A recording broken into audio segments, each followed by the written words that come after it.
Hello friends, good morning. Welcome to our channel Target with Lallan Sharma. Today we will discuss about Maxwell's equation, numericals and electric and magnetic field due to charge. आइए देखते हैं। तो Maxwell ने विद्यार्थी पूरे electromagnetism को 4 equation में समेट दिया है। ध्यान दें, तो उसी का यहां पे एक्सप्लेनेशन हम लोग करेंगे। आइए देखते हैं Maxwell's equation. All the basic principles, यहां देखा जाए, all the basic principles of the electromagnetism can be explained in term of 4 fundamental equations called Maxwell's equation. जैसे गॉस का नियम, फैराडे का नियम, एम्पियर का नियम, तो जितने वहां नियम हम लोग पढ़े हैं सभी को मैक्सवेल ने 4 इक्वेशन में क्या कर दिया, समेट दिया। हाँ, तो देखा जाए, पहला इक्वेशन है गॉस लॉ ऑफ इलेक्ट्रोस्टैटिक्स। तो गॉस का नियम हम जानते हैं कि किसी क्लोज सरफेस के अंदर कोई चार्ज है अगर, तो उससे गुजरने वाला electric flux phi E equal to होता है Q net inside upon epsilon naught. तो यही गॉस लॉ ऑफ इलेक्ट्रोस्टैटिक्स में होता है। मैक्सवेल ने इसमें क्या संशोधन किया, फाई ई के स्थान पर लिख दिया क्या, E D A, closed surface. Closed surface, ये सरफेस कैसा होना चाहिए, 3D होना चाहिए। This is Maxwell's first equation. यही जो है मैक्सवेल का फर्स्ट इक्वेशन है। ध्यान दिया जाए तो गॉस लॉ ऑफ इलेक्ट्रोस्टैटिक्स के तहत है phi E equal to Q net inside upon epsilon naught. तो फाई ई के स्थान में लिखा गया है E dot D A closed surface is equal to Q net inside upon epsilon naught. This is Maxwell's first equation. हाँ, तो Maxwell first equation आपका यही है। तो गॉस लॉ ऑफ इलेक्ट्रोस्टैटिक्स हुआ। अब देखते हैं Gauss law of magnetism. Magnetism में गॉस का लॉ अगर लगाना चाहे तो वहां पे क्या होता है, तो यहां पे देखें, बहुत ही अच्छा है, magnetic flux through any closed surface is always zero. तो इलेक्ट्रोस्टैटिक्स में क्या था, चार्ज रहता था यहां पे, तो चार्ज रहता था तो अंदर देखा जाता Q net inside upon epsilon not कर दिए। अब यहां पे देखें क्या होता है, मैग्नेटिक फील्ड पैदा करना है। Magnetic flux through any closed surface is always zero. Magnetic कैसे पैदा होता है, या तो चुंबक से पैदा होगा या तो करंट से। अब ये करंट का लूप लेंगे क्लोज सरफेस के अंतर्गत, तो वहां पे भी डाइपोल होता है, नॉर्थ पोल और साउथ पोल होता है। मैग्नेट लेते हैं तो वहां भी नॉर्थ पोल और साउथ पोल होता है, तो दोनों होता है। तो इसको समझने के लिए ध्यान से समझा जाए, ये देखिए नॉर्थ पोल है तो यहां से फील्ड लाइन निकलेंगी इस टाइप से, और साउथ है तो क्या, साउथ है तो उसकी तरफ आती हैं। ध्यान दें, ये चीज है यहां पे। तो जितना निकलती हैं उतना आती हैं। जितनी मैग्नेटिक फील्ड लाइन दूर जाएंगी उतना ही क्या होंगी, करीब होंगी। देखिए, क्लोज्ड सरफेस के अंदर अगर मैग्नेट हम रख देते हैं तो जितना फील्ड लाइन दूर जाएंगी उतना करीब ही आएंगे। तो जो दूर जाती हैं उसे प्लस ले लेते हैं और जो करीब आते हैं उसे माइनस ले लेते हैं। तो नेट जब जोड़ेंगे फ्लक्स क्या हो जाएगा हमारा, जीरो। वही नेट फील्ड लाइन क्या हो जाएंगी, उनकी संख्या क्या हो जाएगी, जीरो हो जाएगी। तो यही बात तो यहां पे बताई गई है, magnetic flux through any closed surface is always zero. Is always zero मतलब अगर क्लोज सरफेस के अंदर मैग्नेट है तभी मैग्नेटिक फ्लक्स जीरो होगा, और क्लोज सरफेस के बाहर भी अगर मैग्नेट है तब भी क्या होगा, तभी मैग्नेटिक फ्लक्स क्या होगा, जीरो होगा। यहां पे ध्यान दिया जाए, जैसे नॉर्थ, जैसे ये देखिए मैग्नेट है, ये क्लोज सरफेस के बाहर है। अब क्या होगा, बाहर है तो देखो फील्ड लाइन ऐसे होगा, ऐसे, ये नॉर्थ है, नॉर्थ से दूर जा रही है, तो जो जो प्रवेश किया है, जो क्लोज सरफेस के अंदर इंटर किया है वो मान लेते हैं निगेटिव है, और जो क्लोज सरफेस से दूर जा रहा है वो क्या है, पॉजिटिव है। तो जितना नेगेटिव है उतना ही संख्या में पॉजिटिव है, तो नेट फ्लक्स क्या हो जाएगा, 0 हो जाएगा। हम समझते हैं, अब ये बात समझ में आ गई होगी आपकी। अगर चुंबक को, मैग्नेट को हम क्लोज सरफेस के बाहर भी कर देते हैं, क्योंकि जितनी field line, magnetic field line inter करेंगी उतना ही बाहर भी जाएंगी, तो जाहिर है नेट फील्ड लाइन क्या हो जाएगा, 0। तो मैग्नेट की ये खूबसूरती है, हम समझते हैं आपको समझ में आ गया होगा। फिर दोबारा नियम समझ लिया जाए। अब magnetic flux through any closed surface is always 0, that is phi B equal to 0। Phi B को यहां कहा जाता है, ये क्लोज्ड सरफेस है, B D A equal to 0। This is Maxwell second equation, ये मैक्सवेल का सेकेंड इक्वेशन है। तो गॉस का नियम तो आप पहले से जानते होंगे इलेक्ट्रोस्टैटिक्स में, वहां तो कोई दिक्कत नहीं थी। लेकिन ये जो है गॉस लॉ ऑफ मैग्नेटिज्म, ये थोड़ा नया था और ये कंसेप्ट यहां पे पूरी तरह समझ में आ गया होगा। अब चलते हैं मैक्सवेल का तीसरे इक्वेशन को हम पकड़ते हैं, Faraday's law of electromagnetic induction. तो हम लोग जो पहले से जानते हैं, change in magnetic flux induced and EMF, ये हम लोग जानते हैं। तो मैग्नेटिक फ्लक्स में जो चेंज होता है वो इंड्यूस्ड ईएमएफ के क्या होता है, बराबर होता है।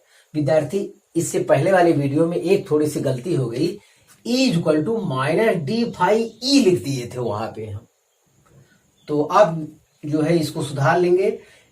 वैसे भी ये चीज तो आप जानते हैं, मैग्नेटिक फ्लक्स में चेंज होने से इंड्यूस्ड ईएमएफ होता है। इलेक्ट्रिक फील्ड के लिए ऐसा कोई फार्मूला नहीं था। हाँ, तो यहाँ फाई बी रहेगा, ध्यान दिया जाए, वहां हमसे गलती से हो गया है इबरा माइनस डी फाई ई अपान डी टी, ऐसा हो गया है, प्लीज ध्यान दिया जाए। वहां ये चीज नहीं है, वहां फाई बी कहना चाहिए। वहां फ्लक्स परिवर्तन बोला गया बार बार, लेकिन लिखते समय ई हो गया है, ध्यान दें। एक तो ये इनिशियल टाइम बताया गया है, नया कुछ क्या बताया, a changing magnetic field, magnetic field आप पूरा लिखे, मैं केवल वेक्टर बी लिखा हूं। A changing magnetic field induced an electric field, this is actual Faraday's law of electromagnetic induction, ये वहां बताया गया है। तो वही चीज सब इकट्ठा किए हैं, ये सब तो पहले हो चुका है। तो ई के स्थान पे पोटेंशियल, ये तो पोटेंशियल डिफरेंस हो गया, उसके स्थान पे क्या है, E dot DL equal to minus D phi B upon D T. तो वहां ई हो गया विद्यार्थी, इतनी गलती आप जो है सुधार लेंगे। हाँ, ये चीज देखा जाए तो this is Maxwell third equation, ये मैक्सवेल का क्या है, तीसरा इक्वेशन है। तो ये चीज आपको ध्यान देना चाहिए, यहां दोबारा रिपीट करेंगे, a changing magnetic field induced and electric field. वहां बताया गया है कि फैराडे का ही ये नियम है कि चेंजिंग मैग्नेटिक फील्ड क्या करता है, इलेक्ट्रिक फील्ड इंड्यूस करता है। अब लास्ट में चौथा देखा जाए, amperes Maxwell law. Amperes Maxwell law इन्होंने क्या कर दिया है, ये यहां देखिए फैराडे वाले देखिए, a changing magnetic field induced an electric field. तो मैक्सवेल ने उसी का तो उल्टा बताया है, a changing electric field induced a magnetic field. Changing electric field क्या इंड्यूस करता है, मैग्नेटिक फील्ड इंड्यूस करता है, ये चीज वहां बताया था। इसके आधार पर देखा जाए तो B dot DL line closed, ये लाइन क्लोज क्योंकि क्लोज लूप है, यहां क्लोज लूप है, और गॉस में क्या है, क्लोज सरफेस है, वो 3D में है, ध्यान दें। लाइन क्लोज्ड यहां देखा जाए, B dot DL equal to Ampere's Maxwell equation हम लोग प्राप्त कर चुके हैं। Mu not I C plus I D, I C conduction current है, आई डी डिस्प्लेसमेंट करंट है। इसको इस रूप में भी लिखा जाता है, B dot DL line closed, mu not I C को जनरली आई भी कहा जाता है, आप आई भी लिख सकते हैं या आई सी ही रहने दें। और डिस्प्लेसमेंट करंट का इक्वेशन हम लोग प्राप्त कर चुके हैं, epsilon naught D phi E upon D T होता है, ध्यान दें। This is Maxwell's fourth equation. यही मैक्सवेल का चौथा इक्वेशन है। तो आप इसे कॉपी कर लीजिए। अब हम लोग जो है मैक्सवेल के इक्वेशन को ही केवल जो ये घेरा गया है एक बार शार्ट में लिख लेते हैं, क्योंकि केवल इक्वेशन आएगा अगर बोर्ड वाले बच्चों के लिए तो केवल इक्वेशन ही लिखना होगा, इतना ज्यादा वहां समझाना नहीं होगा। तो आप इसे कॉपी कर लीजिए। हाँ फ्रेंड, देखा जाए मैक्सवेल्स 4 फंडामेंटल इक्वेशन, तो there are 4 Maxwell's equations are given below, नीचे दिए गए हैं। और मैक्सवेल ने साफ कहा है कि ये सभी इक्वेशन मतलब हमारे द्वारा डिस्कवर खोज नहीं किया गया है, बस उसमें थोड़ा सा क्या किया गया, करेक्शन किया गया है, बस इन्होंने स्पष्ट ये बात कहा है। तो ध्यान दें, Gauss law in electrostatics, Maxwell ने ये इक्वेशन बताया। मैक्सवेल का फर्स्ट इक्वेशन था E dot D equal to Q net inside upon epsilon naught. Gauss law in magnetism close surface के लिए था B dot D equal to 0। Faraday's law of electromagnetic induction आपका ये था। और एट लास्ट था Ampere's Maxwell law, वो ये था। तो आप इसे कॉपी कर लीजिए। तो बोर्ड में एक साथ लिखने के लिए आ सकता है, तो आप इतना ही केवल लिखेंगे। हाँ फ्रेंड्स, 2 न्यूमेरिकल देख लिया जाए अब, जिसमें पहला न्यूमेरिकल है a parallel plate capacitor with plate area A and separation between the plates d is charged by a constant current I. Consider a plane surface area A/2 parallel to the plates and drawn simultaneously between the plates. The displacement current through this area is, मतलब पहले area ये था, ये plate देखिए यहाँ पे इतना है, इसका एरिया ए है, ये प्लस प्लस प्लस, यहाँ अंदर डिस्प्लेसमेंट करंट आई डी है, ये चीज है। अब पूरा एरिया ए में अगर इसका एरिया आधा एरिया हम केवल ले लिया जाए A/2, तब डिस्प्लेसमेंट करंट कितना फ्लो करेगा, ये चीज आपसे पूछ रहा है। तो हमें लगता है एरिया आधा होने की वजह से करंट भी क्या हो जाएगा, आधा हो जाएगा। तो उस आधार पे ऑप्शन बी इज करेक्ट, तो बिना सॉल्व किए हो जाएगा। लेकिन देखा जाए, देखिए यहाँ पे चाहे जो हो करंट डेंसिटी, डिस्प्लेसमेंट करंट जो है हर जगह फैला हुआ है पूरे एरिया में समान रूप से, तो उसका करंट डेंसिटी सेम होगा। तो करंट डेंसिटी इनिशियल टाइम के लिए J इक्वल टू होता है ID upon A, first case में ये हो जाएगा। और अब की बार आधा एरिया है तब भी करंट डेंसिटी तो उतना ही रहेगा। तो J इक्वल टू है ID डैश मान लेते हैं, एरिया कितना हो जाएगा A/2, तो ये सॉल्व करने पाएगा 2ID डैश अपॉन A, ये 2 हो गया। अब करंट डेंसिटी क्या है, सेम है, तो जाहिर बराबर कर देना चाहिए। तो 2ID dash upon A equal to ID upon A, A cut गया, तो यहां पे आ रहा है ID dash equal to ID/2, और ID हमारा कितना दिया है, I करंट दिया है, तो ये I/2 हो जाएगा। तो ऑप्शन बी इज करेक्ट। तो यहां से ये कंसेप्ट हम समझ पाते हैं। तो टोटल एरिया में अगर I करंट फ्लो हो रहा है तो हाफ एरिया में आधा, 1/4 एरिया अगर पूछ ले तो आपका ये आंसर, 1/3 पूछ ले तो आपका ये आंसर होना चाहिए। तो इस टाइप से आप कंफ्यूज नहीं होंगे। और दूसरा सवाल देखा जाए, the voltage between the plates of a parallel plate capacitor 1 microfarad is changing at the rate of 5 volt per second, what is the displacement current in the capacitor. तो देखिए यहाँ पे गिवन जो है हमें लिख लेना चाहिए। गिवन में क्या है, C इक्वल टू दिया 1 माइक्रोफैरड, तो 1 इंटू 10⁻⁶ फैरड हो गया, ये हमको दिया है। और dV अपॉन dt ये दिया है 5 वोल्ट पर सेकेंड, इतना मालूम है।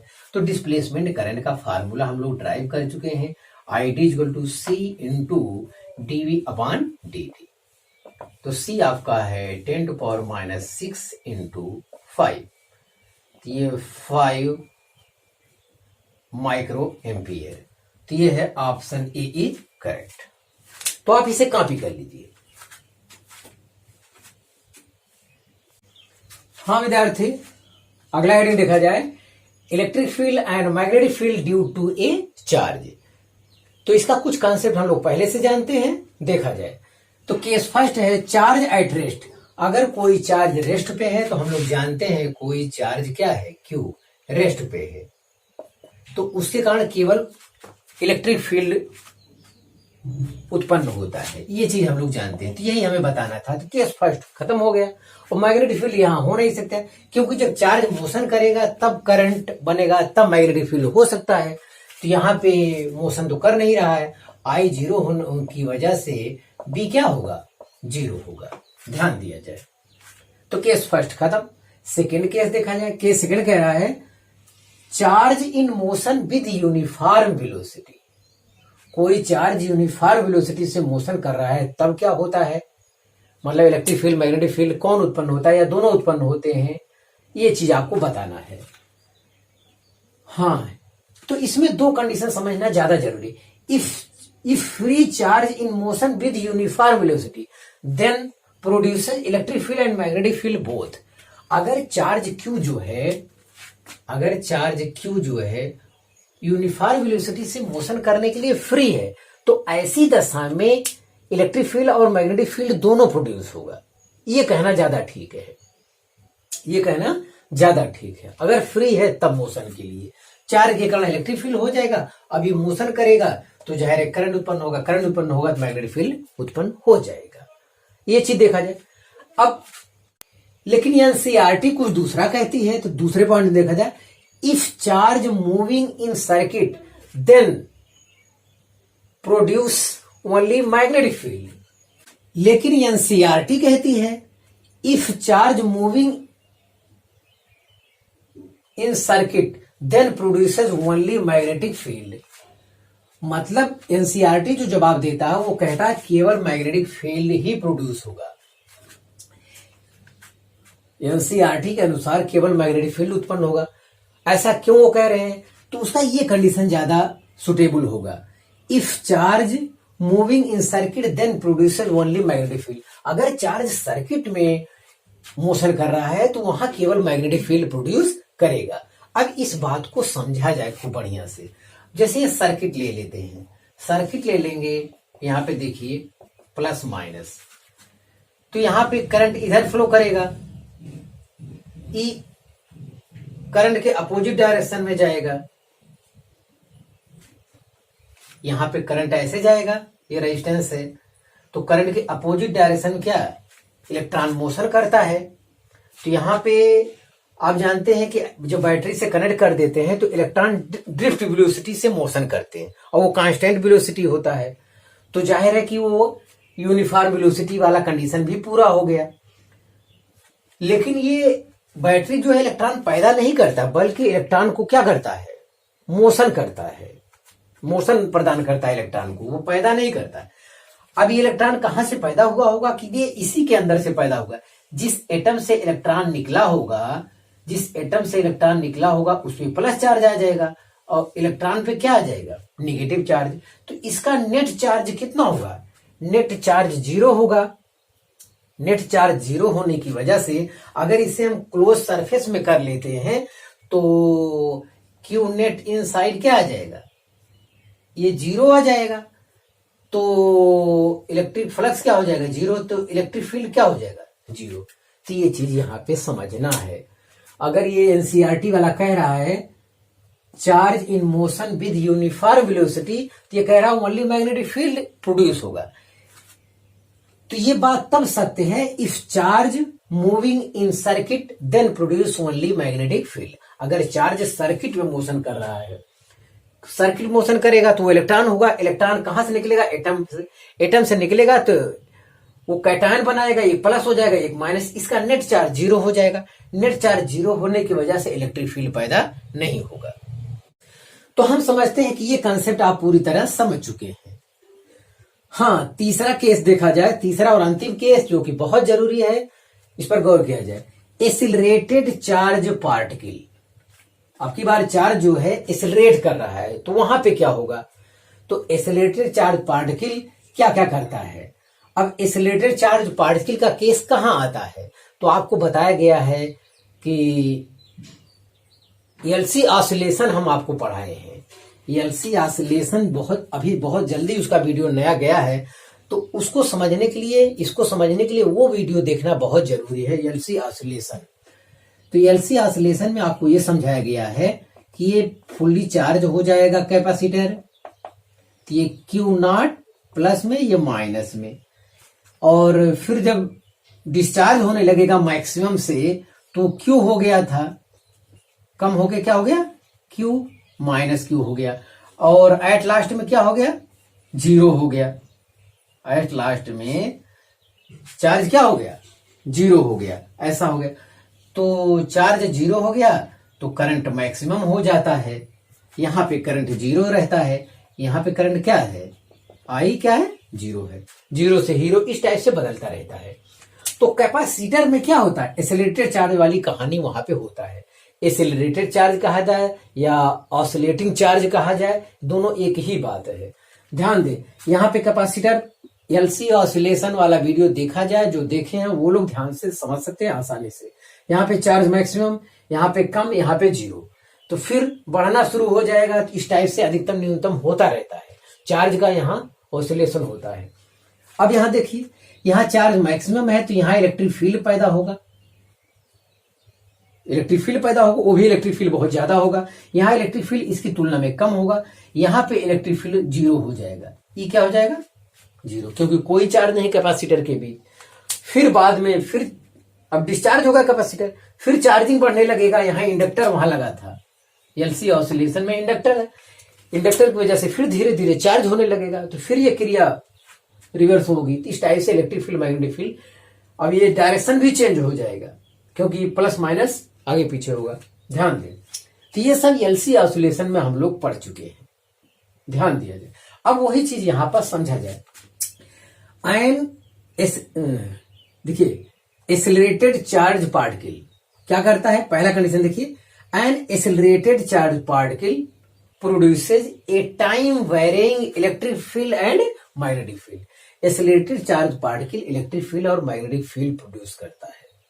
ध्यान दें, तो यहां पे क्या हो गया, इलेक्ट्रिक फील्ड पैदा हो गया था, और चेंजिंग इलेक्ट्रिक फील्ड प्रोड्यूसेस क्या, मैग्नेटिक फील्ड। आपको कंसेप्ट बताया गया है, changing electric field produces magnetic field. Electric field में चेंज होने से मैग्नेटिक फील्ड प्रोड्यूस हो जाएगा। तो ये हमेशा उत्पन्न होता रहता है, ध्यान दें। और changing electric field magnetic field ही इलेक्ट्रोमैग्नेटिक वेव के लिए क्या है, इंपॉर्टेंट है, वही जरूरी है। तो एन एक्सेलरेटेड चार्ज कहा जाए या ऑसिलेटिंग चार्ज कहा जाए, ऑसिलेटिंग चार्ज कहां होता है, एलसी ऑसिलेशन में होता है, ये सब हम लिख दिए हैं। N accelerated charge particle is the source of electromagnetic wave. तो यही एक्सेलरेटेड चार्ज पार्टिकल ही क्या है, इलेक्ट्रोमैग्नेटिक वेव का सोर्स है। क्योंकि यहां पे इलेक्ट्रिक फील्ड, मैग्नेटिक फील्ड क्या होता है, ये टाइम के साथ वेरिंग होता है, बदलता रहता है, उनका चेंजिंग इतना जल्दी जल्दी होता है, कोई स्पीड ऑफ लाइट के बराबर होता है। तो यही से आने वाले कल में जो हम स्टार्ट करेंगे इलेक्ट्रोमैग्नेटिक वेव, वहां पे इसका इक्वेशन बनाएंगे, यहाँ पे इसका फिगर बनाएंगे, सब कुछ वहां पे समझाएंगे। तो बस यहाँ पे इतना ही जानना है आज कि an accelerated charge particle is the source of electromagnetic wave. क्यों, क्योंकि यहाँ पे इलेक्ट्रिक फील्ड और मैग्नेटिक फील्ड, देखिए यहाँ पे क्या लिखा है, हाँ, time varying electric field and magnetic field. An accelerated charge particle produces a time varying electric field और मैग्नेटिक फील्ड। तो टाइम के रिस्पेक्ट में इलेक्ट्रिक फील्ड, मैग्नेटिक फील्ड हमेशा क्या होता है, यहाँ पे चेंज होता रहता है, और एक दूसरे के क्या रहता है, परपेंडिकुलर। ये पहले बताया जा चुका है कंसेप्ट। तो यहाँ पे एलसी ऑसिलेशन वाला वीडियो आप देखकर आइएगा, तो आप इसे कॉपी कर लीजिए।